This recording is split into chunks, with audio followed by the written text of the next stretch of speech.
আলহামদুলিল্লাহ।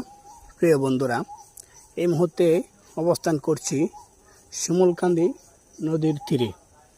দেখতে পাচ্ছেন ওটা হচ্ছে শিমুলকান্দি বাজারের ওই পার, মানে হচ্ছে নেত্রকোনা সদর।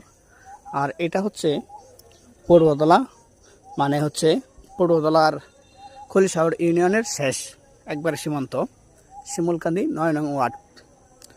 ওই যে এটা হচ্ছে নদীটা, দেখতেই পাচ্ছেন আপনারা। নদীটার পানি একদম নিচে চলে গিয়েছে, শুকিয়ে গিয়েছে, দেখতে পাচ্ছেন।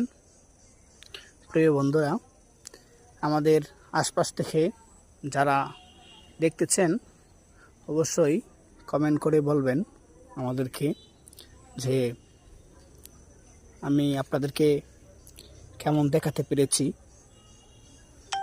অবশ্যই সেটা আশাবাদী, আপনাদের থেকে একটি কমেন্টের অবশ্যই আশাবাদী। প্রিয় বন্ধুরা, কথা শেষ করলাম এখানেই।